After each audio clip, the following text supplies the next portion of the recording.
everybody, welcome back to Lynn's Test Kitchen, where we make what you want to bake. So today I was asked to do a recipe for matcha coconut pudding. But two disclaimers, this is not the recipe I was asked to do, because the one that I was asked to do was a vegetarian one or vegan. It had agar-agar in it, which I've not yet been able to find. So we're gonna do a gelatin version, which is not vegan today, and then I'm gonna come back and do the vegan one after that. Also, this is called a matcha coconut pudding, but this is really a panna cotta. And the difference is panna cotta is set with gelatin and it's not cooked, it's just heated. And then a pudding is set with either cornstarch and or eggs, and it's cooked. So anyway, it says pudding, it's really panna cotta. So initially we're just gonna get our gelatin blooming. So to do that, I'm gonna put a 1/4 cup of water into a bowl. And then we have our gelatin, which is 1½ teaspoons of gelatin. And I'm just gonna sprinkle it over and kind of spread it out over the water. And you can see it's already absorbing. So you want to spread it out so it doesn't clump and stay dry. And if you see any dry spots when you're done, it's fine. So you can see if that doesn't dry, you can just grab a spoon or something and just kind of push it into the water. Anyway, we're going to leave this for about 5 minutes, and then we're going to come back and start our coconut matcha panna cotta. We're back. Our gelatin has bloomed fully, and I have our coconut milk in the pot, and this is at a simmer. I'm actually going to turn it off now because we do not want this to boil. We just want it to steam. And I just used a can of full fat coconut milk, and you are going to want the fat in this recipe. So it doesn't matter what brand you get, but get something that's full fat, not the light.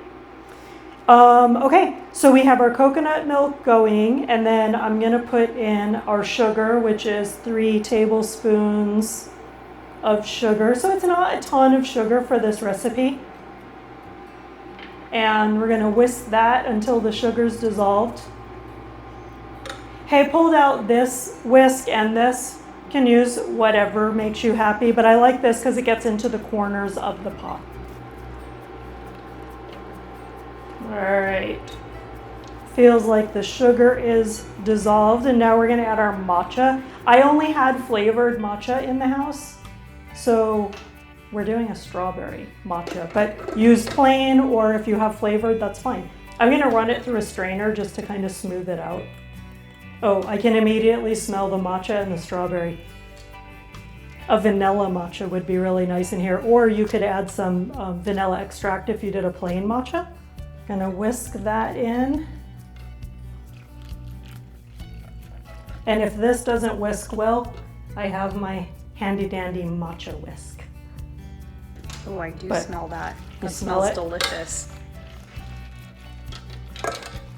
Now, if you're not a fan of matcha, matcha does have, kind of a bitter bite to it, but I think, oh, hello, matcha all over the place. With the coconut milk and the sugar in it, it'll really tone it down. Kind of a nice sage green in there. Gonna give that a good little whisk, and then we're gonna get the gelatin in. Oh, there we go. So the gelatin needs to dissolve in a hot liquid. So it needs to bloom in cool and then dissolve in hot. So we're gonna give that a whisk. Then we're gonna let it sit for 5 minutes to make sure all that gelatin is absorbed.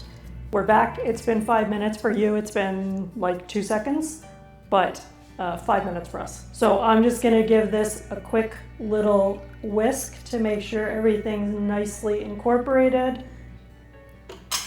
All right, to make it easier to pour into our glasses, I'm gonna first pour it into a dish with a spout on it. Oh, there you can see all the matcha coming out. It smells coconutty, matcha-y, and strawberry-y. All right. This would make 4 large servings or 6 medium servings. In this house, we're more into the large servings. I don't know, this doesn't look very large to me. This is not, I wouldn't consider that large. I think this could have made 2 servings. Yeah. All right. Those are very, These are definitely not large servings. those are sad servings. Don't listen to the recipe. The recipe said 4 large servings. This is not 4 large servings, but it is a lot of fat though, and we used a full can of coconut milk. So if you ate half of this, that would be a lot of fat in 1 serving. So this is probably wiser. So we're gonna call that large. All right, anyway, we'll be back. We are back with our coconut matcha pudding, panna cotta. And since we use strawberry matcha powder, I found some freeze-dried strawberries and some toasted coconut for our garnish. So let's go ahead and try this. Oh, and then I just whipped up some regular whipped cream to put on top because why not? Cheers. Okay.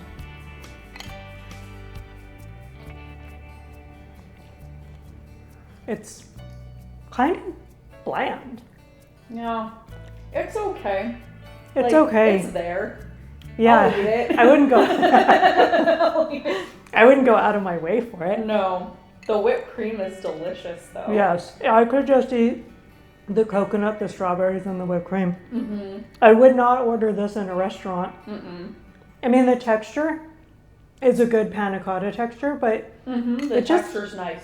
doesn't have a lot of anything going on. No. Well, and when they do green tea ice cream, it's much stronger than this. So I wonder if they. Maybe we needed more matcha. All right, well, you can see that we're not a fan. I'd say it's 2 stars from me, but the texture's perfect. So. Texture's good. Mhm. So out of 5, I'm gonna give it 2 freeze-dried strawberries. Which isn't saying much because these freeze-dried toast. strawberries are very soft.